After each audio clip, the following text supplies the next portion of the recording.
Dear beautiful souls, നമുക്കിന്ന് 3 card എടുത്തിട്ട് ഇന്ന് എന്താണ് അതിൻ്റെ ഇന്നത്തെ എനർജി എന്നാണ് നോക്കുന്നത്. നമുക്ക് ആദ്യം കിട്ടിയിരിക്കുന്ന കാർഡ് ദ ടവർ. ഇവിടെ ഒരു വ്യക്തിയുടെ ഏറ്റവും വല്ലാത്ത ഒരു പതറ്റിക്കായിട്ടുള്ള ഒരവസ്ഥയാണ് കാണിക്കുന്നത്. ഒരു കുഴിയിൽ വീണുപോയ ഒരവസ്ഥ, അല്ലെങ്കിൽ ജീവിതത്തിൽ ചില കാര്യങ്ങൾ വന്നു ഭവിച്ചിരിക്കുന്നു. ഒരിക്കലും ചിന്തിക്കാത്ത അല്ലെങ്കിൽ ഒരിക്കലും മനസ്സിൽ വിചാരിക്കാത്ത ചില കാര്യങ്ങളാണ് സംഭവിച്ചിരിക്കുന്നത്. അത് ആളെ വല്ലാതെ വിഷമിപ്പിച്ച് കളയുന്നു, അല്ലെങ്കിൽ താഴേക്ക് കൊണ്ടുപോയിരിക്കുന്നു. ഉയരത്തിലിരുന്ന ഒരു വ്യക്തിയാണ്, അത് പെട്ടെന്ന് താഴേക്ക് വീഴുമ്പോഴുള്ള അധപതന അവസ്ഥയിൽ ആണ് ഇപ്പോൾ. അതെന്താണ് കാര്യം നോക്കാം നമുക്ക്. ഇപ്പോഴും ഒരു പ്രണയത്തിൻ്റെ പരാജയമാണ്, അല്ലെങ്കിൽ ഒരു പ്രണയത്തിൻ്റെ ഒരു സംഘർഷങ്ങൾ അല്ലെങ്കിൽ ഒരു വിഷമങ്ങളിലൂടെ കടന്നു പോയിരിക്കുന്നു ഈ കാർഡെന്നാണ് പറയുന്നത്.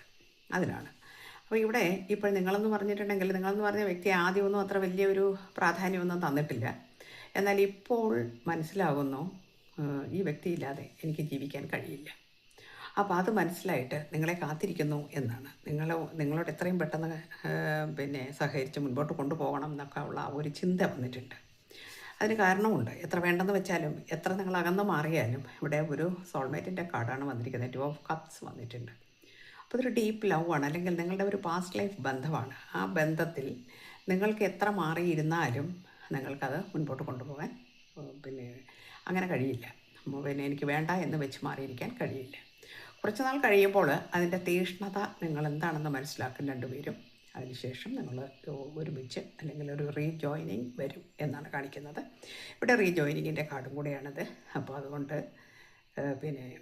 അത് സംഭവിക്കും എന്നുള്ളതാണ്. അപ്പോൾ ഈ ഏത് അവസ്ഥയിലാണോ നിങ്ങളിപ്പോഴുള്ളത്, നിങ്ങളുടെ അവസ്ഥയും നിങ്ങളുടെ വ്യക്തിയുടെ അവസ്ഥയും അത് നിങ്ങൾ തന്നെ വിശകലനം ചെയ്യണം. കാരണം ഇത് ജനറൽ റീഡിംഗ് ആണ്. ജനറൽ റീഡിംഗ് ആകുമ്പോഴത്തേനും അറിയാം, റെസനേറ്റ് ആവില്ല. റെസനേറ്റ് ആവുന്നവരെടുക്കുക, അല്ലാത്തവർ വിട്ടേക്കണം. ഓക്കെ, ടൈംലെസ് ആണ് കേട്ടോ. അപ്പോൾ അതാണ് നമുക്ക് ഇന്ന് കിട്ടിയിരിക്കുന്ന എനർജി. ഏതോ 2 പ്രണയിതാക്കൾ ഈ രീതിയിലാണ് ഇപ്പോഴുള്ളത്. അത് നിങ്ങൾ എന്താണെന്ന് നിങ്ങൾക്കറിയാം, നിങ്ങളുടെ അവസ്ഥ അത് മനസ്സിലാക്കി മുന്നോട്ട് പോവുക. ഓക്കെ, എല്ലാവർക്കും നല്ലത് വരട്ടെ. Thank you.